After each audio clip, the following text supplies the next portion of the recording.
face value.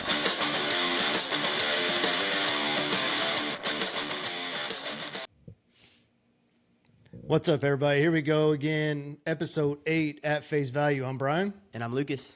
We're so excited to have you again. And for the first time, we are broadcasting our video podcast. So we're going to give this a shot. We're going to see what happens, and we're just going to roll with it. So first off, we just want to thank everybody again for listening. We appreciate the views. We appreciate hopefully the watches on YouTube, where we'll be posting this, and just all the subscriptions.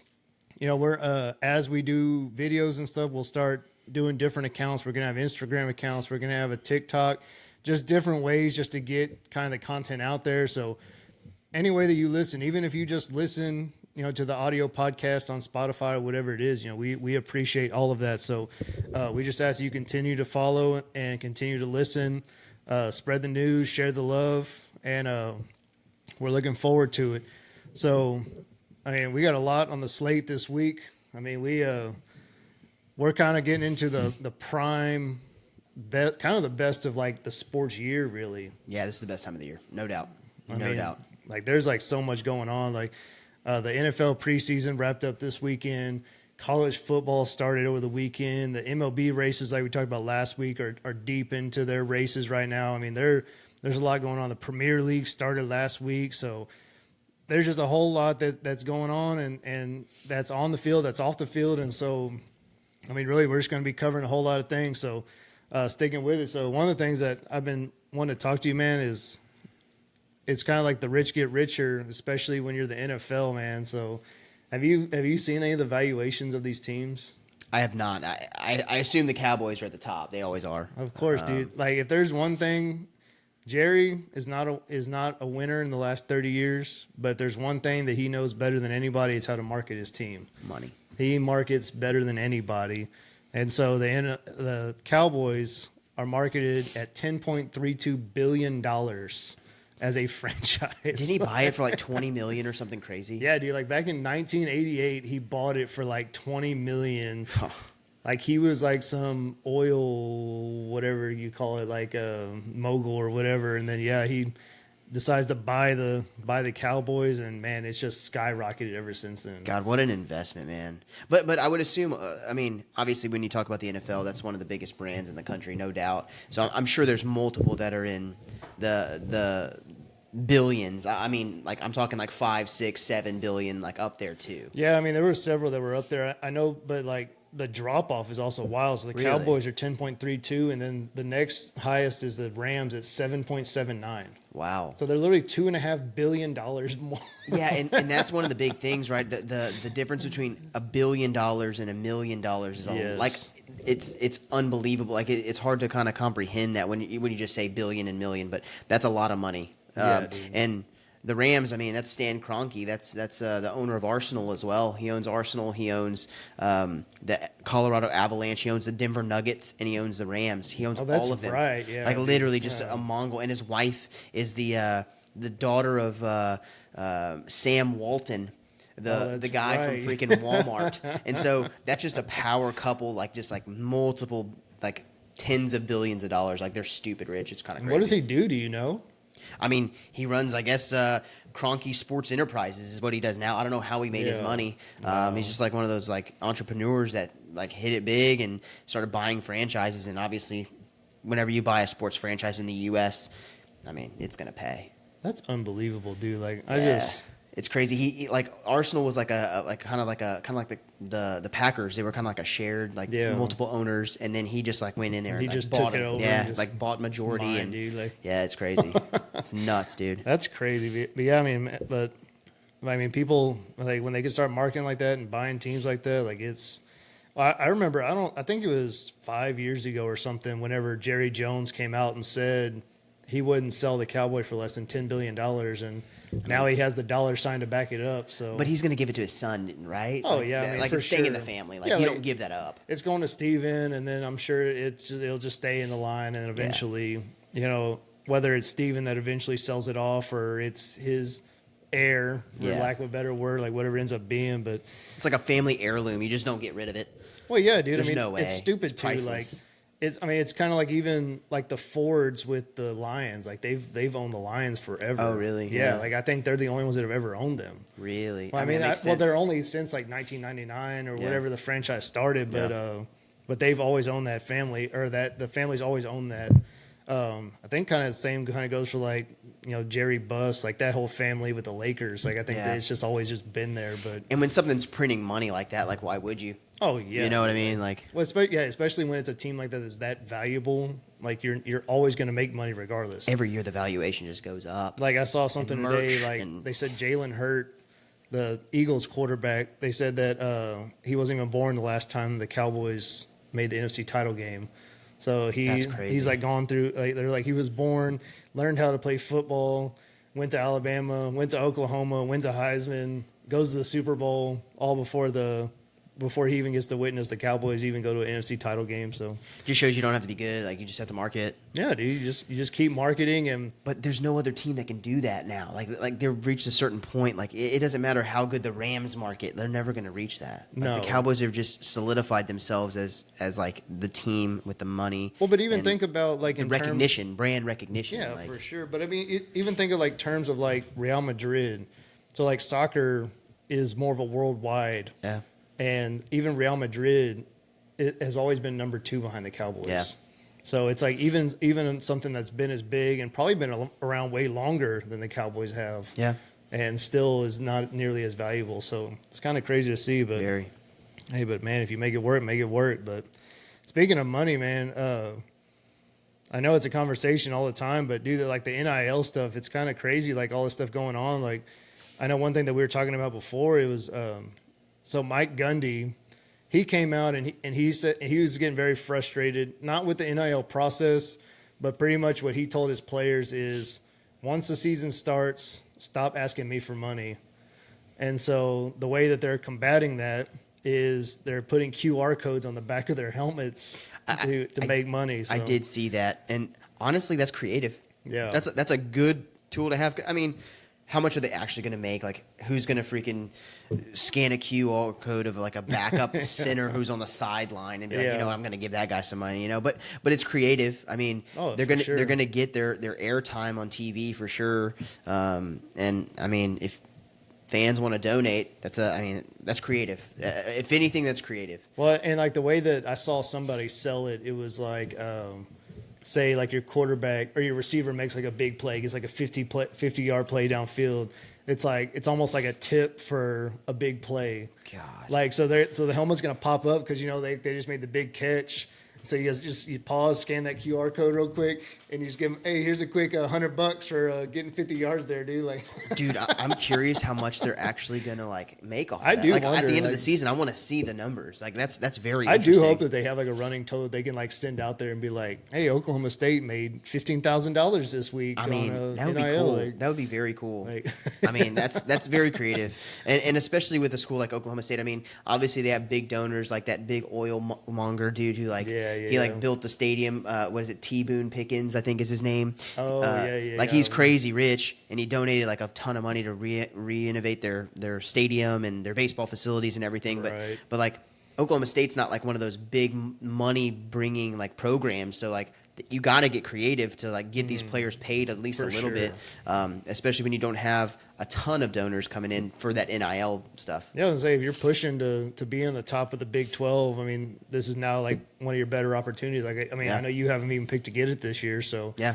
I mean, all that's gonna do is boost it more. It's just because you're even telling recruits like, hey, like it's right there. Yeah. make big plays, you get big money. Yeah, so. and I mean, the more you win, the more exposure you get. Yeah, I mean, for if sure. they make it to the Big 12 championship game, that's going to be what, around the beginning of December, right? So it's right around the Yeah. holidays. Everybody's off watching the games on a weekend. Like that, a lot of eyes are going to be looking at that. So that's Definitely. super smart, I think. And speaking of creative, man, old Deion Sanders, like Oh, he knows how to be in the news. So if you don't know, Deion Sanders, they actually found out he sent was it a recruiter or was it just like one of his lead staff guys? I think it was like his special teams coordinator or something. Yeah, so he sends like his special teams coordinator, one of his head staff, to Saudi Arabia to meet with it's actually like the Saudi group that owns like Chelsea and like all those clubs. I can't remember the name of it. Not It was sure. the one that you talked about a couple weeks ago. It's like that big Saudi company that, or like the guy that came in and bought Chelsea and like. Was it Man City? Was it Man City or Chelsea? Because Chelsea's owned by an American guy. So maybe it was Man City. It might be Man I could be City. wrong. Yeah, it was one of those teams, but they like own like a whole bunch of different. But Yeah, anyways, clubs it was a big. It's one of those companies that it's like through the government even. That's They said they're so worth like crazy. trillions of dollars Yeah. is the rumor. Yeah. And pretty much just went over there asking them for NIL funds. I didn't hear if they actually got anything No, or I didn't not. see anything either. But whenever you look at like the Live tour with golf, like they're throwing dumb money at that, and literally like that money to them is like me going to buy a candy bar at the store. Yes, like I'm dude. serious. Like $1 million for them is literally like that. Yeah, Like, it's unreal. Like the money is not even a question over there. So I mean, I guess Dion's trying his best to tap into that market to get like some money from them. And again, if they just did that, it wouldn't be like a drop in the bucket for them. Like it's crazy. Yeah, I mean, you got to do what you got to do. I mean, especially if you're trying to get creative, because obviously it's hard to get people into Boulder, Colorado. But dude, Boulder's gorgeous. Like he has that going for him. The recruiting is side. true, Like yeah. Boulder's a crazy nice place. Like the Yeah. college, the campus, it's gorgeous. But they just don't have like a history of winning. You know, like so like they play. I guess they're going to the Big 12 now. But Right. like they were kind of like the punching bag for a long time. So I mean, Dion and his name and everything, like that's nice for recruiting. But I guess that only goes so far because I mean. How good of a coach is he really?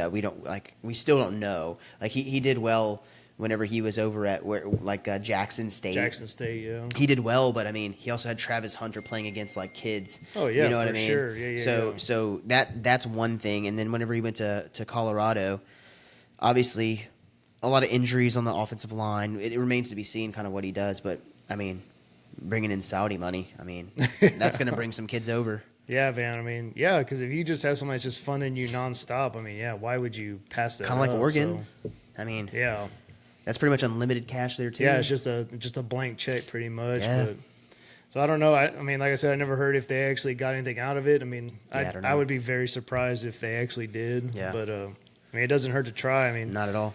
I mean, Dion just needs to start bringing his Aflac money in or something. Dude. I mean, yeah, he has so many sponsors. Yeah, I mean, geez.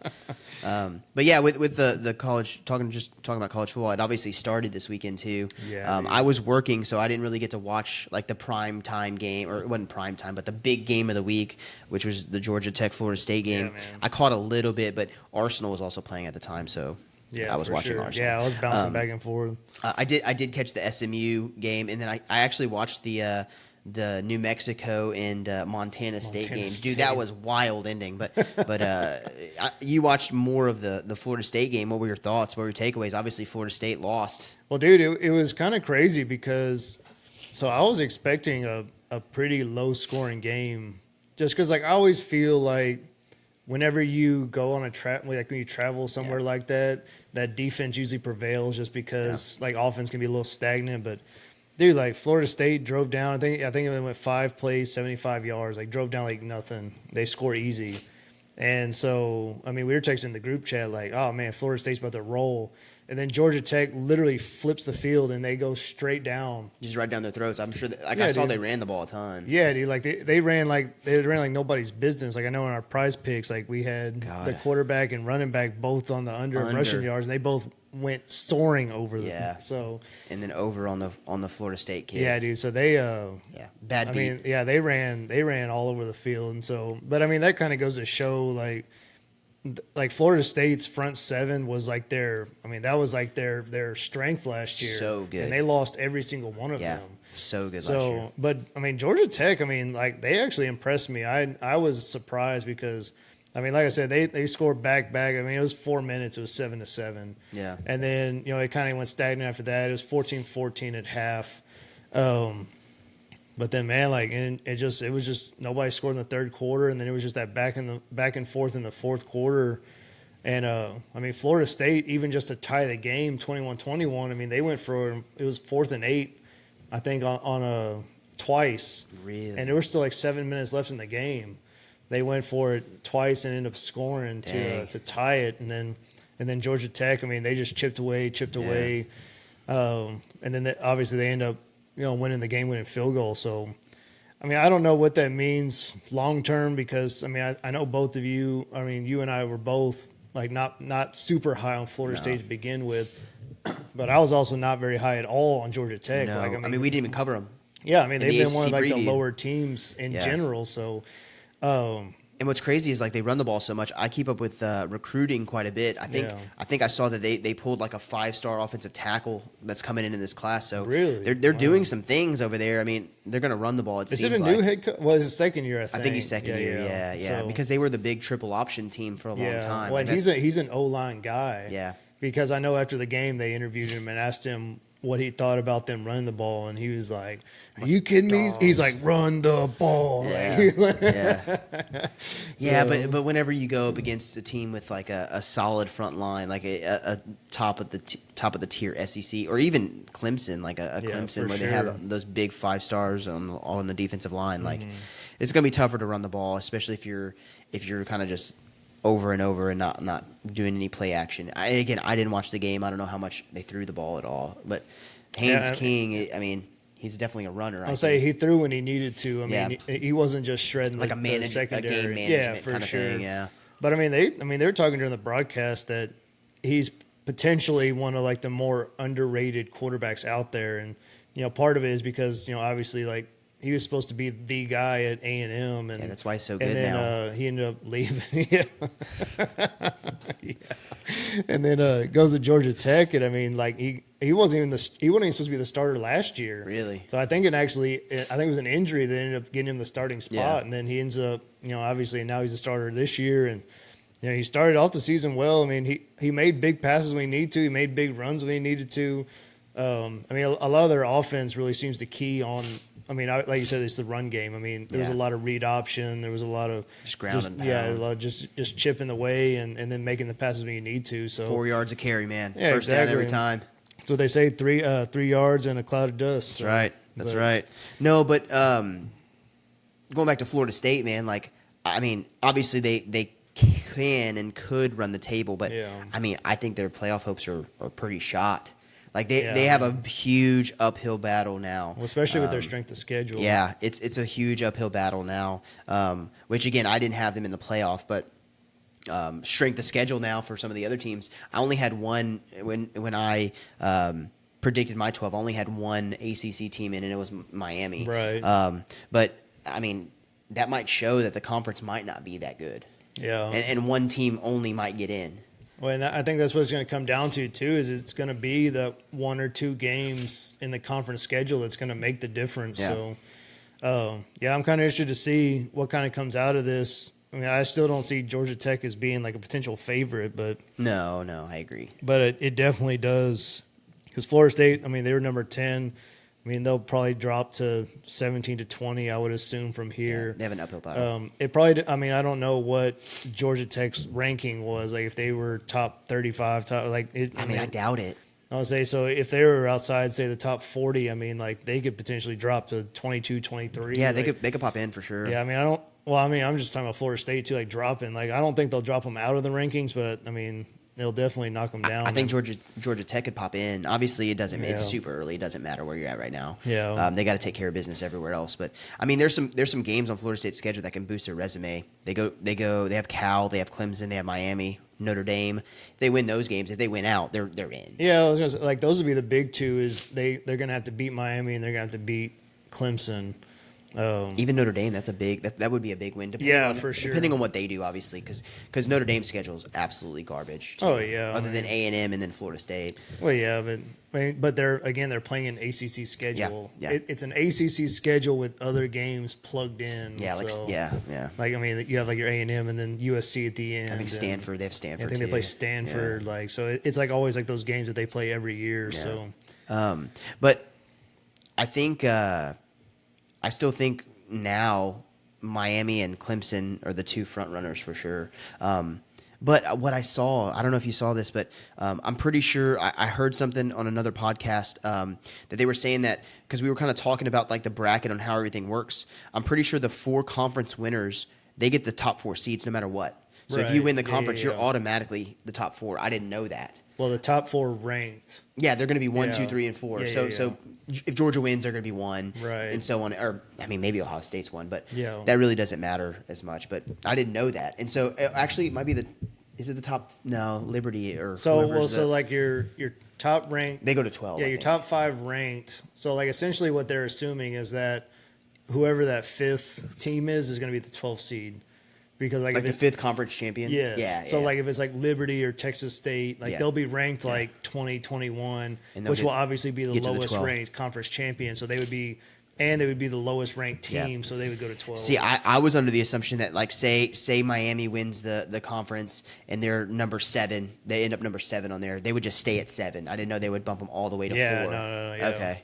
Well, and that's I mean, that's good. That's a good thing for like being rewarded for winning the conference. Oh I for like sure. that. And I think that's kind of their big goal is rewarding the conference champions Yeah. because I think that's one thing that people have been saying that was kind of the problem with the 4 team. It was the conference champion gave you that boost, but it didn't guarantee you anything. Yeah. So I do like that a lot.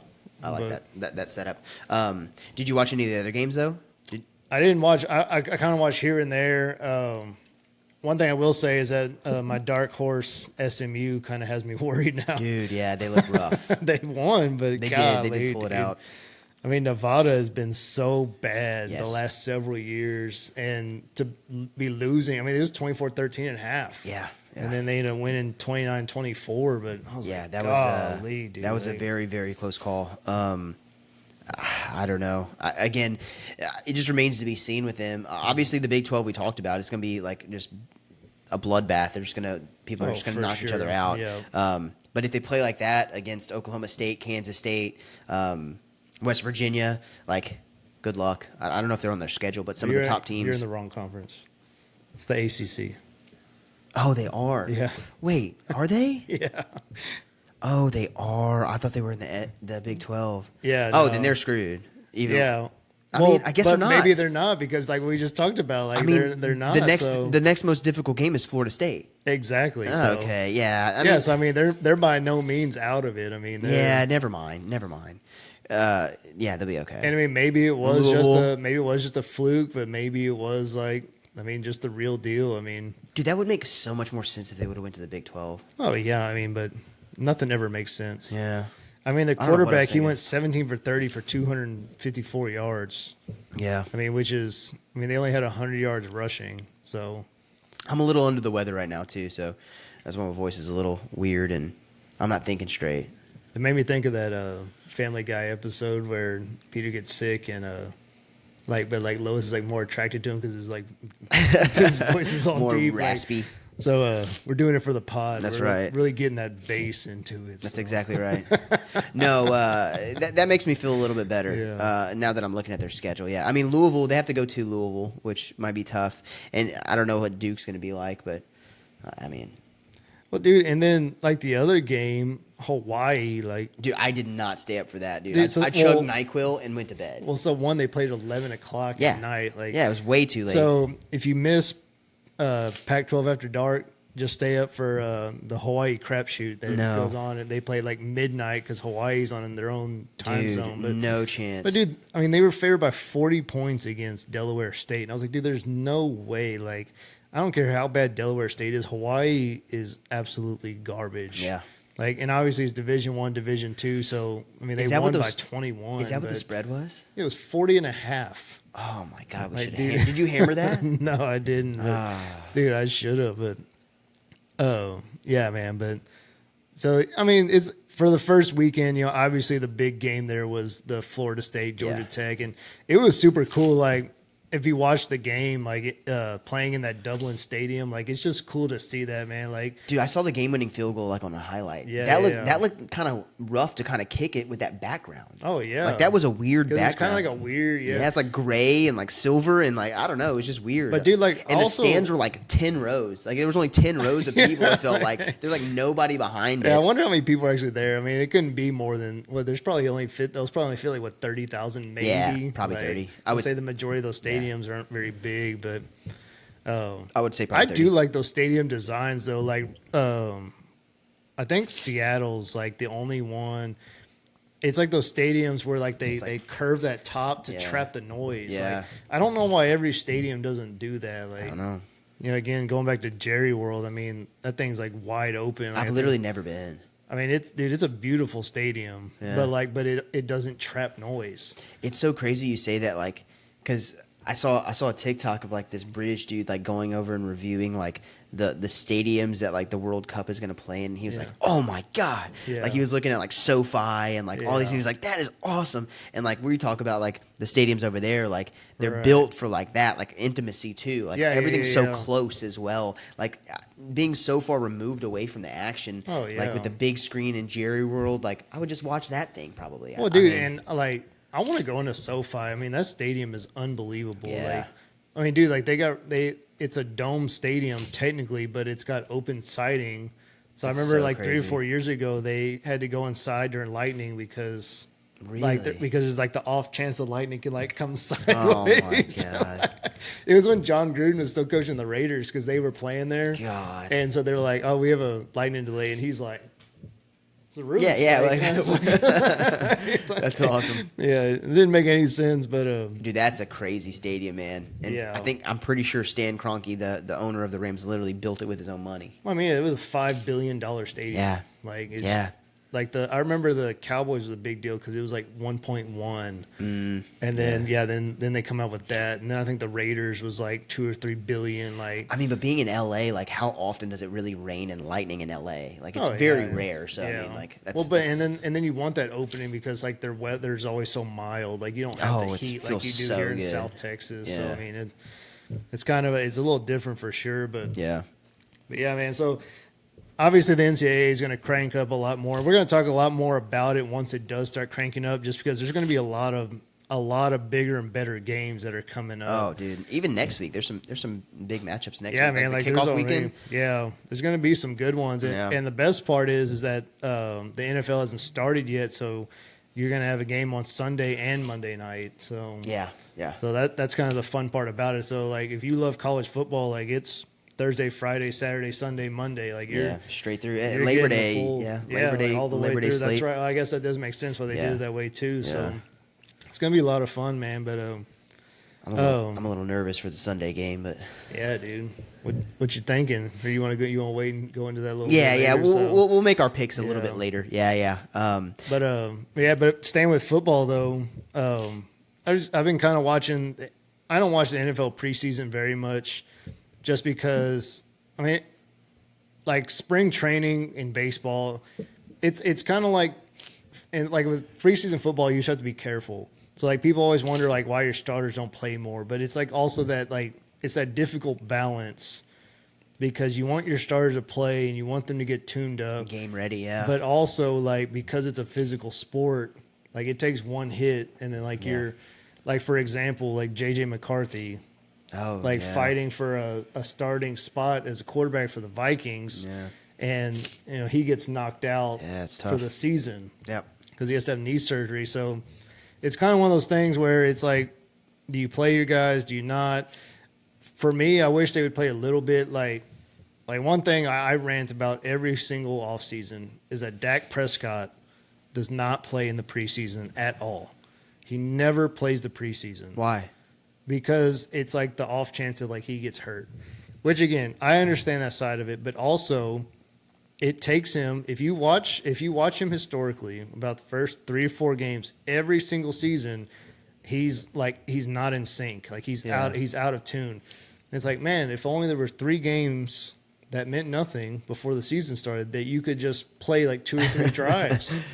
Like all you're doing, like just sit back there and just throw a few quick passes, like just something. Get your rhythm, But like he does not play ever. Like Aaron Rodgers did not play the preseason. Did Dak not play at all? No. Really? Like I could not tell you the last season that Dak Prescott played in the preseason. Oh wow. He is. Yeah, it's ever since he broke his ankle. So when he broke his ankle against the Giants. And it's just like week 5.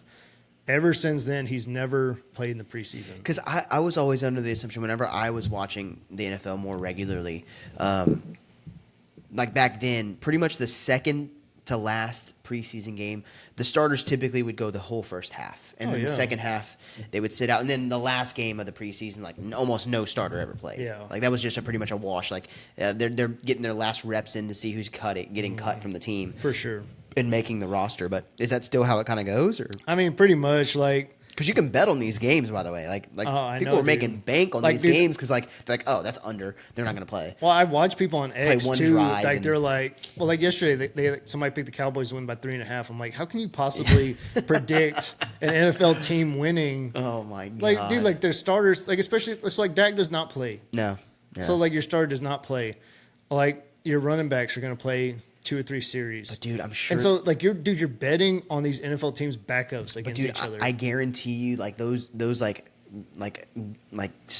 gambling sharks, like those sharks. Yes. They're literally, they know every backup. They know all like the statistical analysis, like the people that do it for a living. You know what I mean? Like they know the freaking like which way to lean and everything. That's why they do. However, and they're the ones putting $10,000 on a minus 550 bet. Like yes, and then losing sometimes, which is nuts. Dude. Like they could have did that on money line Florida State. Yes, you know what I mean.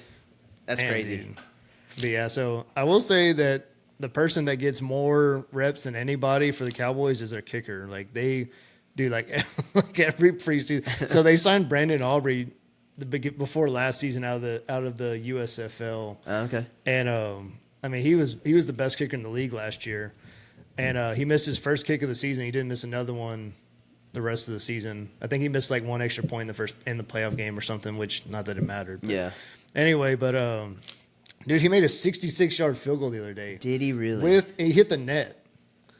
Like so, it was good from 70. 72, as they said, his range. God. So they could be on their own 45-yard line, and he could make a field goal. Like, could you imagine? Dude, I mean that's a huge advantage. Well, yeah, like right before the half, like, hey, let's just go ahead and just boom one. Yeah. And, well, dude, he's a former soccer player. Oh, really? So he actually played. I don't know if he played college for sure. He may have played in the MLS for a little bit. Really? I think. I've always thought, why do more of them not do that? Well, I know that. Yeah, that's why I don't get it either. Like, because I mean, if you are good, like there is money. If you watch his motion too, like his motion is so smooth, like it's effortless. Yeah. Like it's literally 1-2 kick. Like, dude, he kicked it 66 yards. It looks the same as if he's kicking it 36. That's crazy. It's crazy like that he's like that, but that's a big weapon. Like special teams, I mean, that's the difference between winning and losing a game. Yeah, I mean, if you only have to get down to what the 60-yard line, like the other side of the 50, you know, like.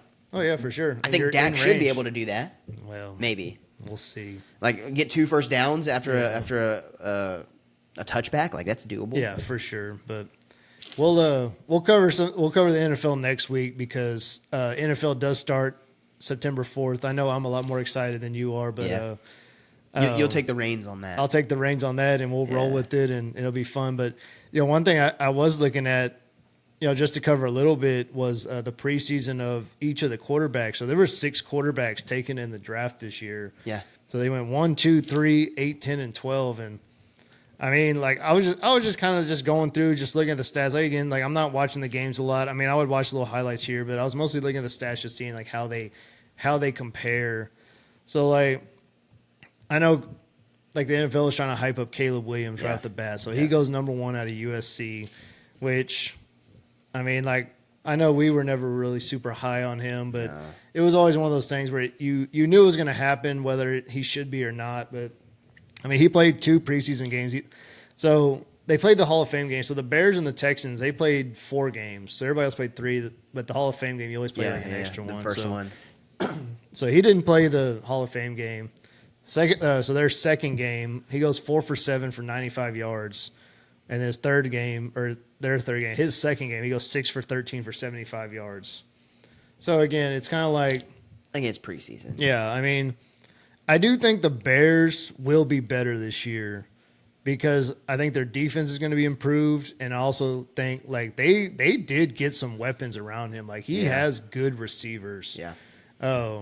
Now it's a matter of whether he can get protected or not. But I mean, just watching himself, like, and I watch kind of analysis too. Like people are not very excited about Caleb Williams. So I mean, I know a lot of the the draft analysts were super high on him. Like Yeah. after the combine, I don't know if he did the combine, but like just looking at his intangibles, his numbers and everything, they were super high on him.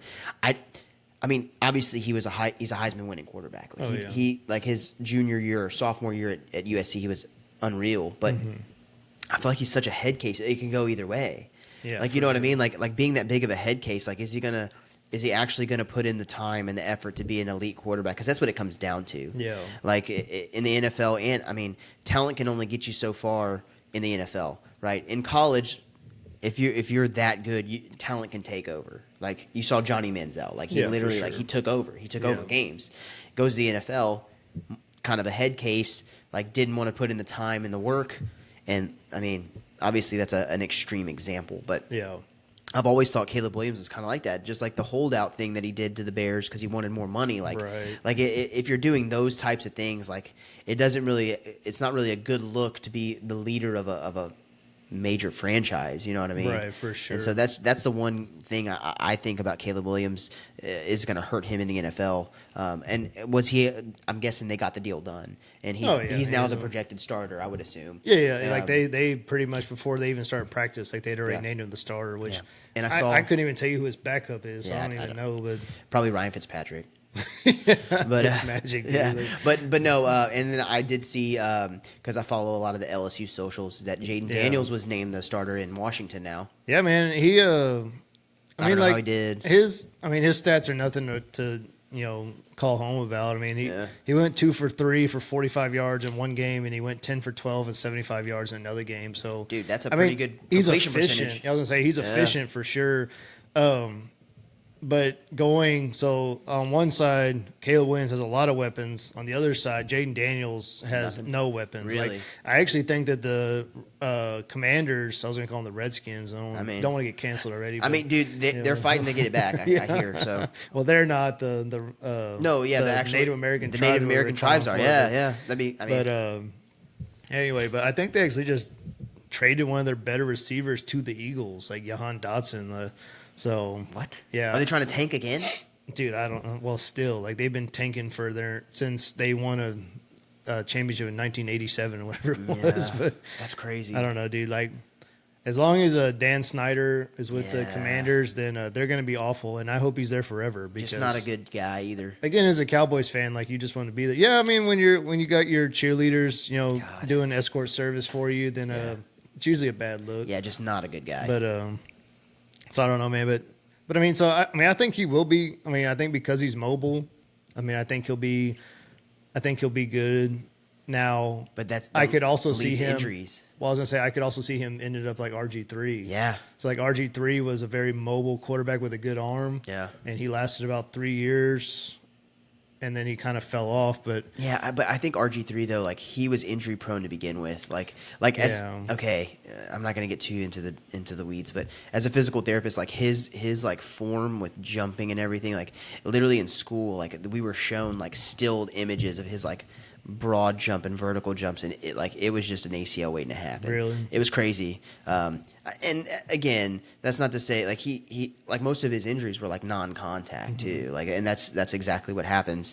But Jaden Daniels just has to like be smart, throw the ball away when he needs to, slide, get out of bounds. Like he can't go in and take hits like he did a few times at LSU. Well, I was gonna say that's one thing he's going to have to learn how to do is slide. Because I remember at LSU he would take some shots. Yeah, he did, and it was usually down the field, but he just tried to get the extra few yards, which, I mean, you got to save your career. Yeah. Like a few yards. If you've already got the first down, man, just give it up. When there's but that led to some electric plays. Don't get me wrong. Like sure. At LSU, like some of the plays he made were absolutely electric because he kept going. But in the NFL, it's a totally different beast. Like you're playing against the best in the world. Like it's a different game. Well, and I know like there was already a clip of him scrambling, and it wasn't a big shot, but he took a shot by the sideline, and like immediately he turned and kind of looked at Dan Quinn, and he was kind of like, "Oh, my bad, dude, my bad." Yeah, and that's the problem. Yeah, you just can't. Especially do that. Again in the preseason, last thing you would do is get hurt. But so I mean, I think he'll be okay, but I mean. And also, they need a lot of weapons around him. Yeah, but that's a bad situation. But playing for the Commanders, I hope he doesn't do well. Yeah. So, but that's fair. And then, so that was number 2. And then number 3, Drake May, he goes to the Patriots. Obviously, a little bit of a surprise pick, but surprise and not surprise. I mean, Bill Belichick, you can never really read his mind on what he was going to do. But and obviously, he's not there anymore. No, but, yeah, he's gone. But I mean, in 3 games, his first game, he goes 2 for 3 for 19 yards, which I think they named him the starter as well. Yeah. But also because it's like him. Is Zappy still there? Zappy, and then Joe Milton. But Joe Milton. Yeah, Joe Milton was a sixth round pick. So, but Drake May, he went 2 for 3, 19 yards, went 6 for 11, 47 yards, and then went 9 for, tonight, actually, he went 9 for 14 with 90 yards and a touchdown. So, I mean, again, decent efficiency with everything.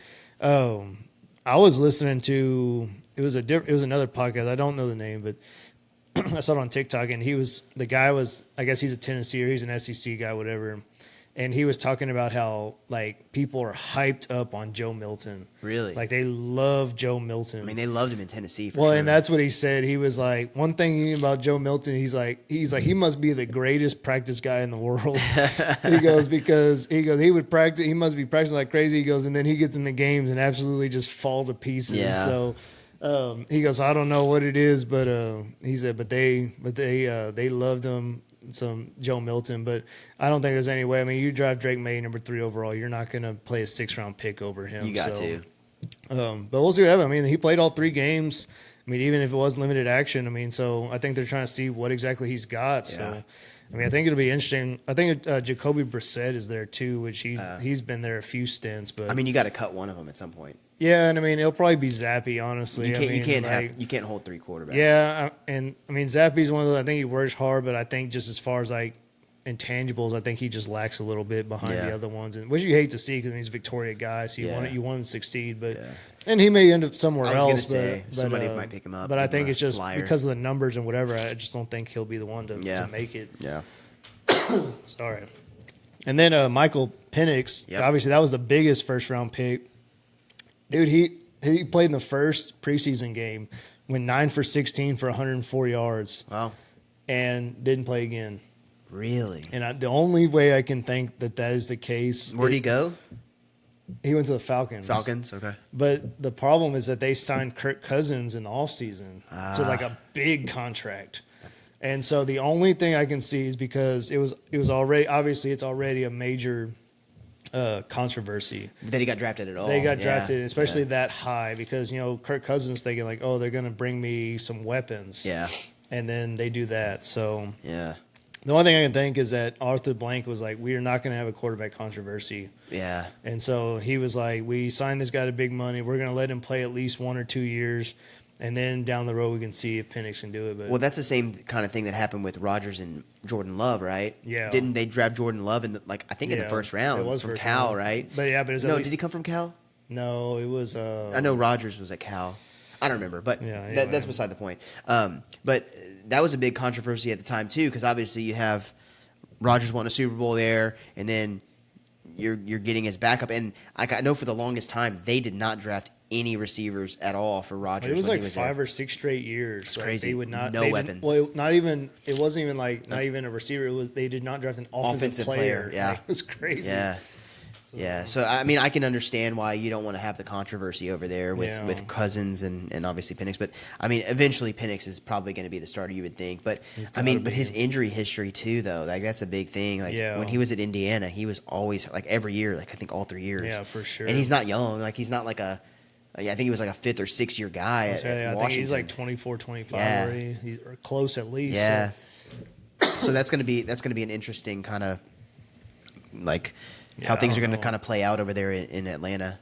Yeah, because, I mean, the fact that they didn't even play him, like they played, which, I mean, like Cousins didn't play at all. Yeah. But, like, they had 2 or 3 other quarterbacks playing every week, and then you play in the first game, he does well, and then you say, okay, we're good. Yeah. Like, it's just kind of weird, but, I mean, it's one of those things, so. And the other one's Nix, I'm guessing, Bo Nix. Well, and then J.J. McCarthy he went number 10. Yeah, he got hurt. He played really well against the Raiders before he got hurt, he went 11 for 17, 188 yards and 2 touchdowns. That's so surprising because, at Michigan, they were a run-first kind of offense. Yeah, for sure. And so I don't know. But, I mean, he was also very efficient with the ball. Yeah. So, I mean, he's one of those where if you can have a good run game, I mean, he can be good just because he can make the passes when he needs to. So, I mean, there was another pretty decent quarterback from Michigan that played in the NFL for a long time, too. Yeah, I mean, he was all right. He was okay. He was a 6th-round pick, though. I know, he was late. Yeah, he was late. Game manager, though. Yeah, game manager. Yeah. But yeah, man. So, I don't know. But then, obviously, he gets hurt. He's out for the entire season. Crazy. So that sucks, man. So, I don't even know who their quarterback's going to be. Yeah. I don't even know what their options are. When I looked at the box score, it wasn't anybody that popped out immediately. So we'll see. But then, and then Bo Nix, he went number 12 to the Broncos. He played in 2 games, 15 to 21, 125 yards and a touchdown, and then 8 for 9, 80 yards and a touchdown. So not bad. I mean, he got named starter, I think, after his first appearance. Yeah. And, I mean, he looks sharp. I mean, obviously, if you look at that, I mean, he has the best stats of any of the quarterbacks. Yeah. So, I mean, and then going number 12, last one, which kind of like what we talked about last week, he was one of those guys that he was just like he was a short yard passing kind of guy and just controlled the ball. But dink and dunk. It wins you games if you do it right. So. Yeah, depending on the system for sure. So we'll see, man. But yeah, I mean, that's all 6 quarterbacks, though. I mean, it'll be interesting to see. I mean, the majority of them did get named starters, which. I mean, if you're drafted in the first round as a quarterback, I mean, that's almost a guarantee unless, you sign a guy to $100-something million contract and draft another guy. And then draft another guy. I don't know, like, I guess the days of them sitting and waiting their turn is gone. You know what I mean? Like, yeah. Because that was for the longest time. Like, you look at all the big names. I mean, I guess Peyton Manning kind of went right in. But whenever you look at Brady, obviously, and even Rodgers, right? Like a lot of those. Rodgers was 4 years. Yeah, a lot of them just kind of sat back, learned the system, like learned how to be a professional, and did their thing, and then they obviously became that's all-time just greats. But I guess if you're making that big of an investment on a first-round pick, I mean, you kind of got it. But I think that's just the result of becoming a win now mentality. Yeah, and I mean, really, that's what the league has turned into is like you get 3 years. Sometimes you get 2, sometimes you only get 1. Yeah, but like it sounds like Washington's not trying to win now. Yeah, dude, I don't know. That's crazy. I just don't understand it. So yeah, a lot of good stuff with the NFL, and then wrapping up everything. We had the Premier League over that. So if you want to take charge on that, so yeah, man, it was a good weekend. Arsenal played, obviously. I'll start with them. They won 2-0 against Aston Villa. Aston Villa was kind of Arsenal's boogeyman last year. Yeah. They literally beat them twice, and if they win one of those games, they win the title. Which and you can tell like Arsenal wanted to win. Like there was some hard tackles coming in. Like it was fast paced. It was a really good game. Very physical. It was a very physical game, which it makes it more fun for the average viewer too. But Saka again. Pivotal in both goals. Mm-hmm. Trossard comes on, replaces Martinelli, scores the first one, and then Partey with the shot from outside the box with the Saka assist. So Saka's man, he's been great. I mean, he's been very, very good. So 2 wins from 2 games, 6 points, looking pretty good. City absolutely dismantled freaking Ipswich Town, man. Which is expected. Yeah, for sure. But Holland with another freaking hat trick, man. That guy's just. Did he have a hat trick? I didn't realize that. Yeah, he ended up having a hat trick. That guy's just way too good. And again, it's as we mentioned last week, it's probably going to be Arsenal and City kind of battling it out. Sure. It seems that way. And then. United against Brighton. I don't know if you watched that game. I woke up because I had to go to work, and it was a 6:30 kickoff in the morning. I was watching it. Yeah. United and Brighton, they both had chances. Brighton, I think, ends up scoring first. Danny Welbeck early, and then United, they end up tying the game up, and then they take the lead. But they literally, like, the guy, Garnacho, kicks the ball towards the goal. It's going in the net, and then their striker runs off sides, hits his knee, and then goes in the net. What? So they ruled it offsides. So United Why literally. did he do that? I mean, you could tell like he was like sliding and like he was like trying to get out of the way and It's just, like, no. it nicks his knee and it was the most United thing ever. It was awesome. Oh my god! And then it turns out in the 95th minute, Brighton scores a winner. And so Wow. United loses 2-1, which I mean, you kind of love to see. But Yeah, dude.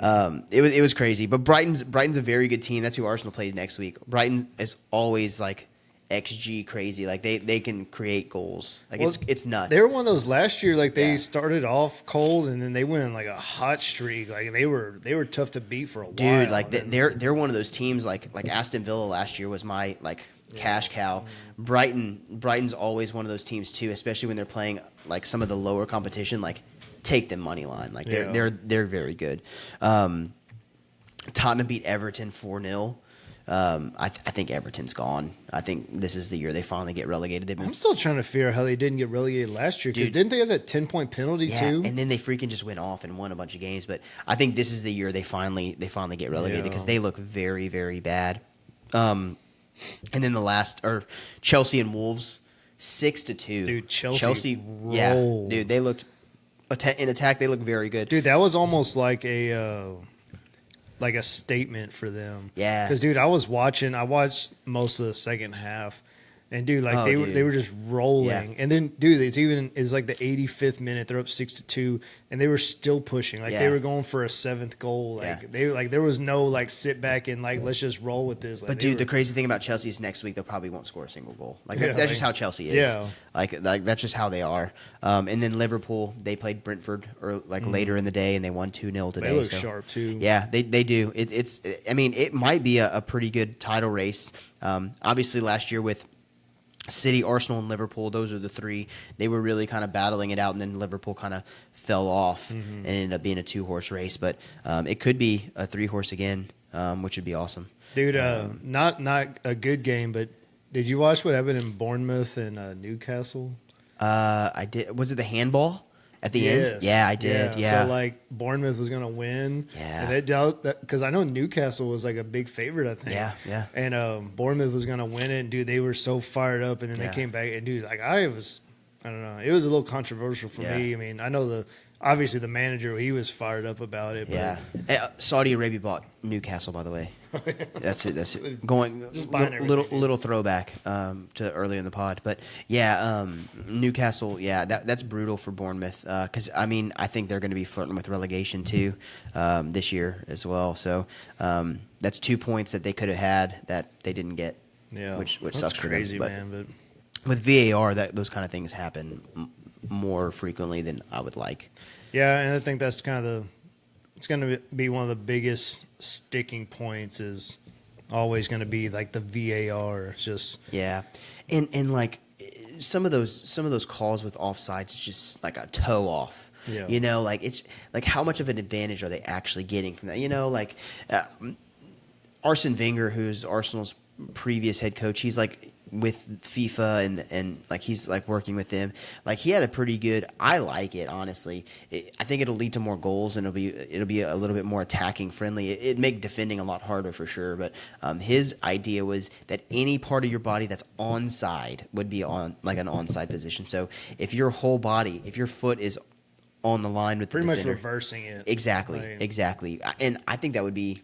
I mean, like because again, like if you have a toe or like your shoulder is lit because you can score with your shoulder. Like if your shoulder's just barely off sides, like man, it's taken away some good goals. It really has. Well, you could equate it to like in football terms, like the pass beyond the line of scrimmage. Yeah.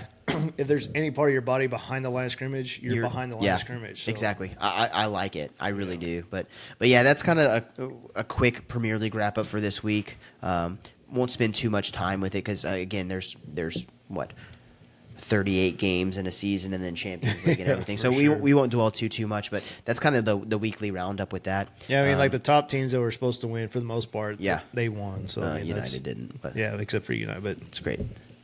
It is what it is. It's a good day. But yeah, we love United tears. But yeah, so yeah, that's kind of the roundup, and I guess we'll just go right into our 5 games, wrap it up with that. Yeah, man.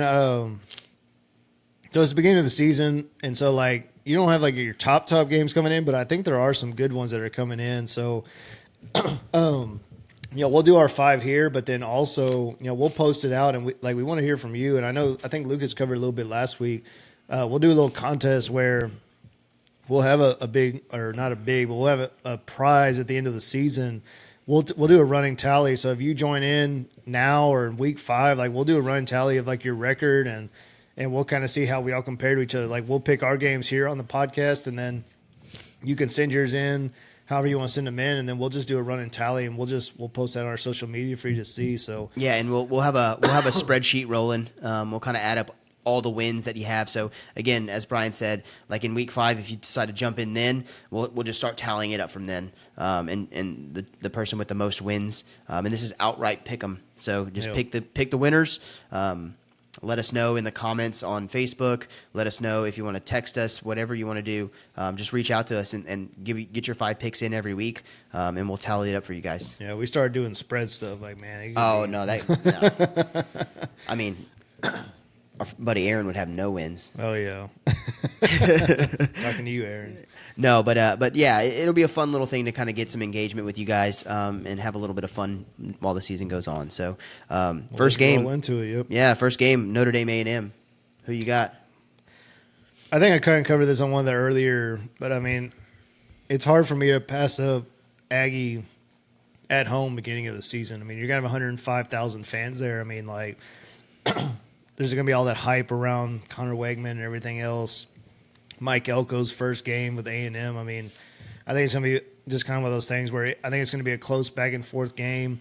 A lot of question marks. I don't know if there's a lot of question marks. There's definitely question marks with Notre Dame. But, I mean, there's question marks with A&M too, just with the transfer portal and everything. But, I mean, I think the home field advantage is what kind of sets it apart. So that's why I think A&M is going to end up taking it. Yeah, so. You got A&M. I went back and forth with this one, but A&M has a brand new coach, brand new system coming in. Lost quite a few kids in the portal.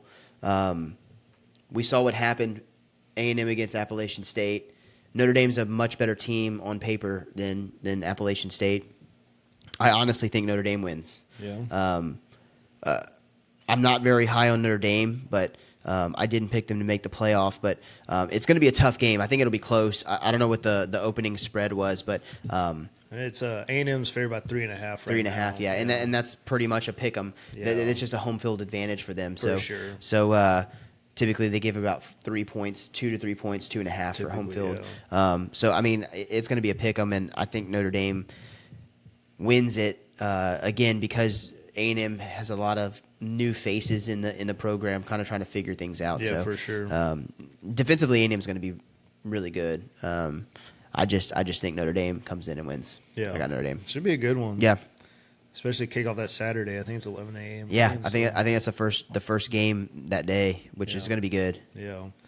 Well, one game that's coming up on Thursday, actually, it's North Carolina at Minnesota. So, obviously, Mac Brown coming back for another season, father time.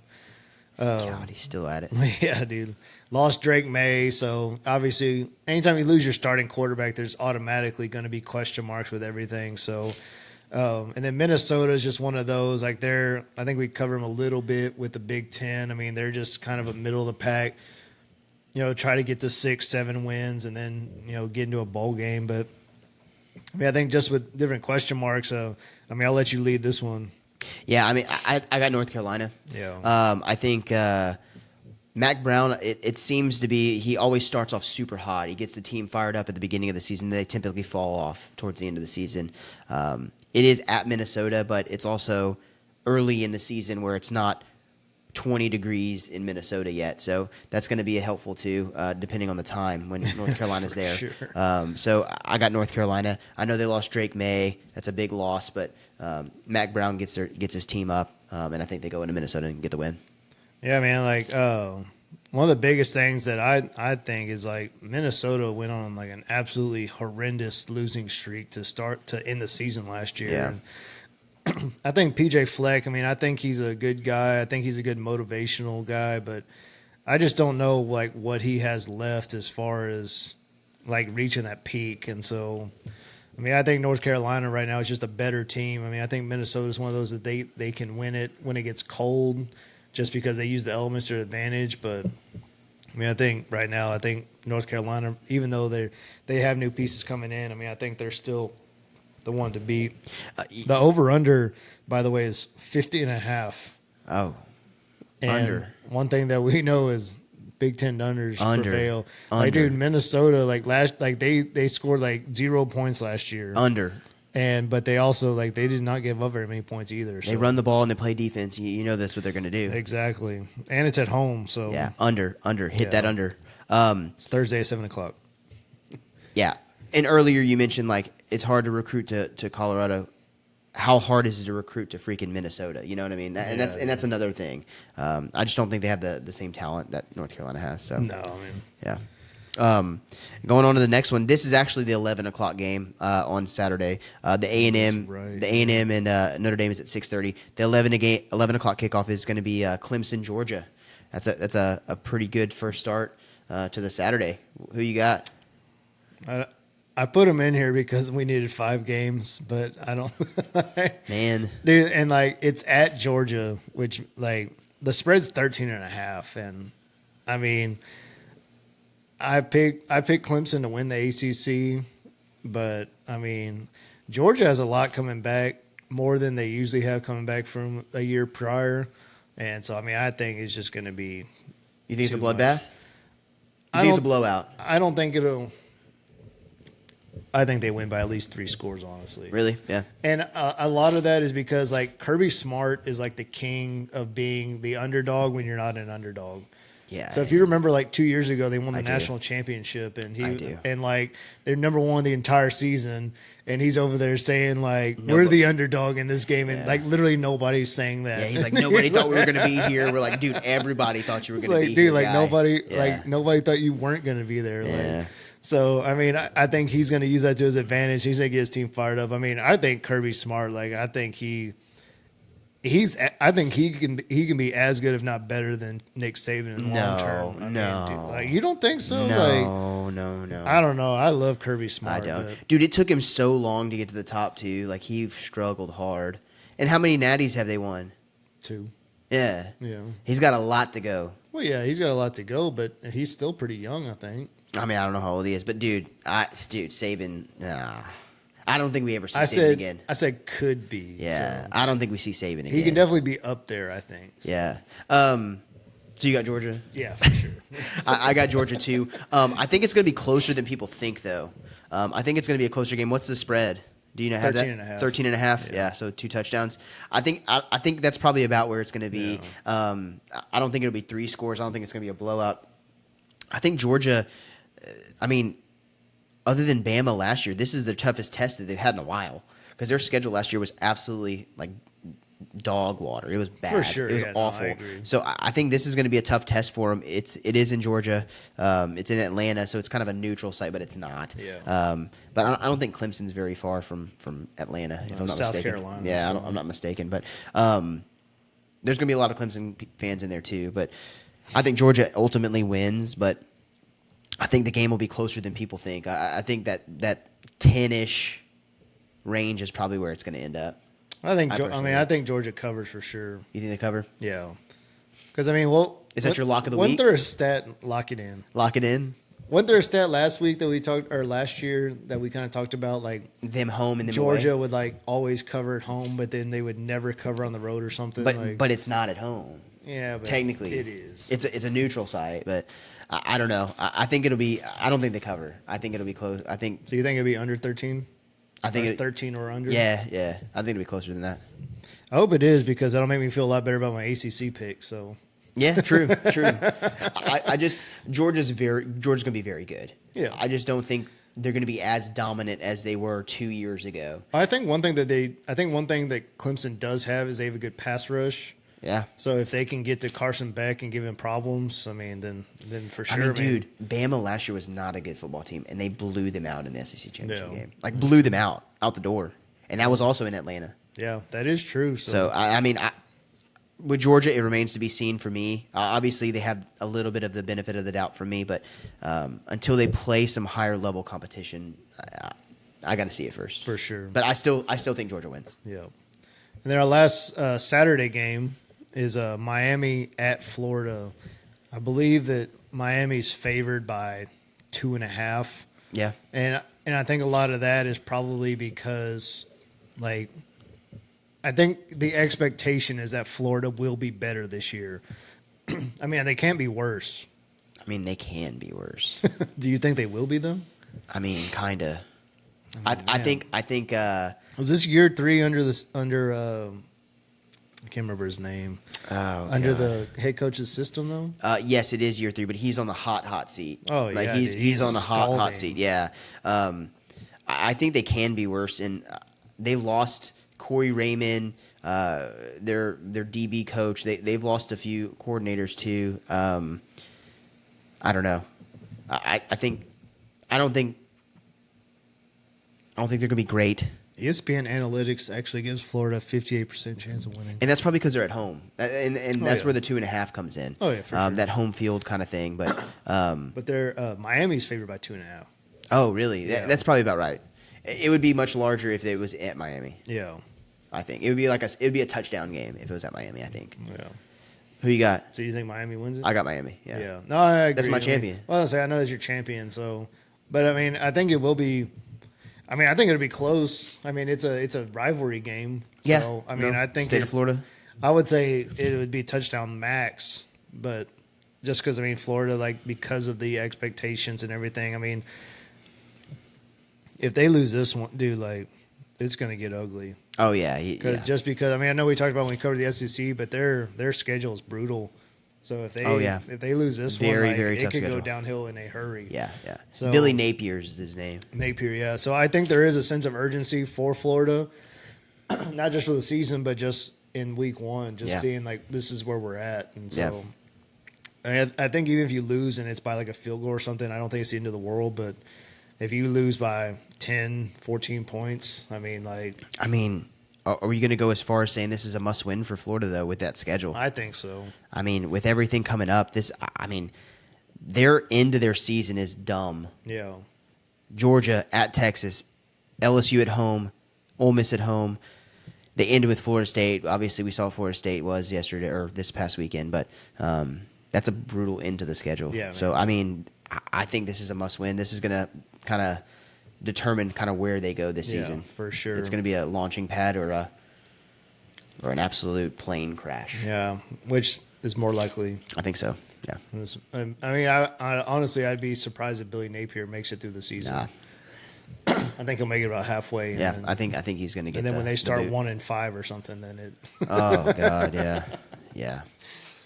If that happens, he's out for sure. And then the last game, and there, our big one, man. It's a Sunday night matchup. USC at LSU. Is that a neutral game? It's in Vegas. Vegas, yeah, it's really? at the Alliance Stadium. Wow, in Vegas. It's gonna be a good game. Or man. Allegiant, not Alliant. Is that halfway? Halfway to what? Like, I'm just trying to think between Baton Rouge and Pasadena. Dude. Dude, Pasadena's like a 4-hour car ride. But LSU's the home team. I mean, I don't think that matters. Well, yeah, I'm just thinking. So, I mean, what are your thoughts? The line's at 4. LSU's 4-point favorite. The line opened at like 6.5. So I think a lot of the Sharks started putting some money on USC. I think both teams are very, very similar. Like, kind of unbelievably similar. Yeah. Like some of the things. Like, they both lost Heisman winning quarterbacks to the NFL draft. They both got brand new defensive coordinators where their defense. Did I say defense? Mm-hmm. Yeah. Defensive coordinators were, last year their defenses were absolutely horrendous. They have a gunslinging quarterback coming in to lead the new offense. Both teams are very high on their defense that are going to show some improvement. So I think they're kind of mirror images of each other. So, I mean, it depends on kind of which team can make those stops down the stretch. And obviously both teams, it remains to be seen. So I think it's going to be a pretty high scoring game. The over-under's at 63.5. So it's pretty high. And I think there's going to be a lot of scoring because it's two defenses that are kind of figuring things out. But at the end of the day, I think LSU just has the better talented roster on both sides of the ball. Mm-hmm. Obviously, receiver-wise, Nick Saban said it on College Game Day. He picked LSU to make the playoff as well. He said you can shake a tree and find a skill position player in the state of Louisiana. Like it's unbelievable. Like sure. what they just kind of keep bringing back at those skill positions.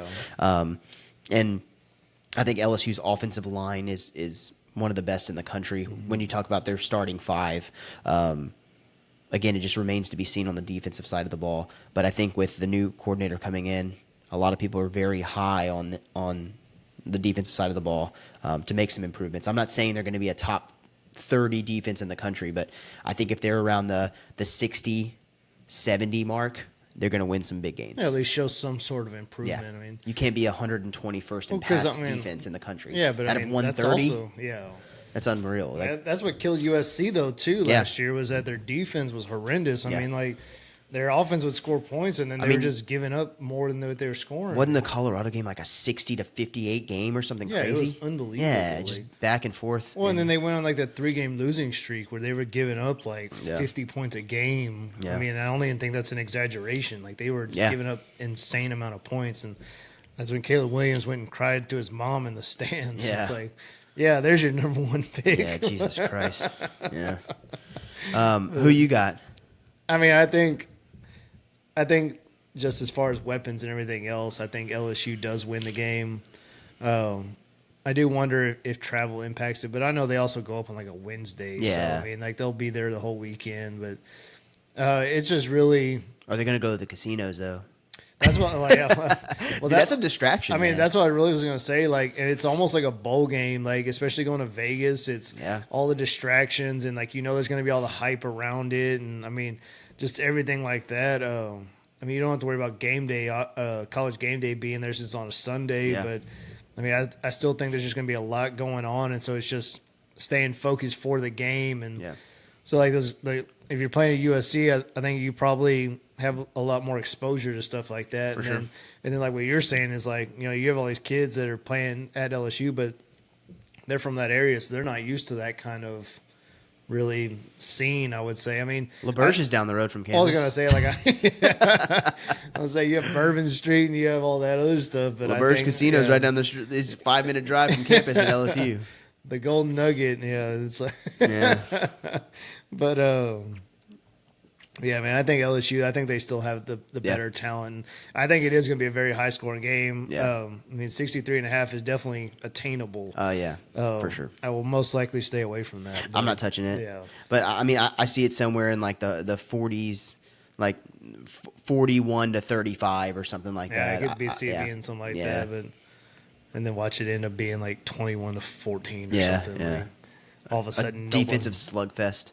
That would be wild. That would be unreal. I am interested to see how LSU's defense is going to be. Yeah, me too. With the new defensive coordinator, new system. I mean, that's the big question. That's all the reservations everybody has about that team. Because if they can figure that out, I mean, there's no reason they're not a playoff team. Because offensively, they're gonna get theirs on offense for sure. So, but it kind of goes back to the potentially 4 teams of the SEC being in the playoffs. So. Yeah, for sure.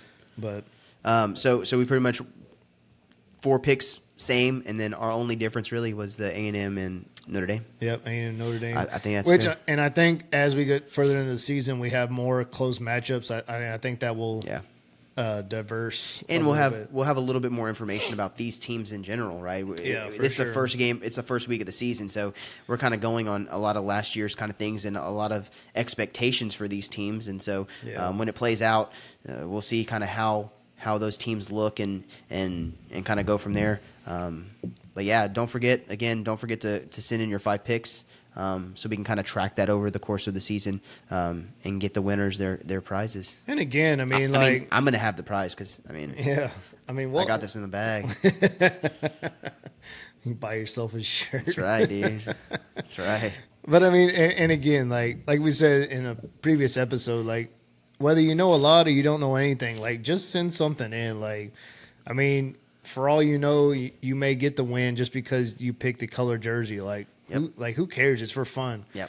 I mean, worst case is you win something. So yeah, it's a lot of fun. Just something we want to do throughout the season. Obviously, hopefully we continue to get more support and more listeners and and more feedback with all that. And so, we do appreciate the people that have been contributing to conversation and giving us feedback and giving us picks and all that. So just continue to do that and just be a part of the show. I mean, that's really the big thing. So, yeah.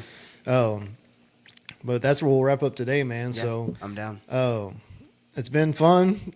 Again, we appreciate it. Just continue to listen, continue to share, tell your friends, tell your family. We have our Facebook page. We're going to post this up on YouTube. So to be on there, you can share that with your friends. It's anywhere that you listen to your podcast. So I know like we'll post on the social media that it'll say Apple, it'll say Spotify, but that's just where we're posting it from. You can go to whatever you listen to. It can be Amazon, Apple, Spotify, doesn't matter. So just continue to listen, continue to support, and then we just appreciate everything that y'all do for us. And until next time, it's been fun. See ya.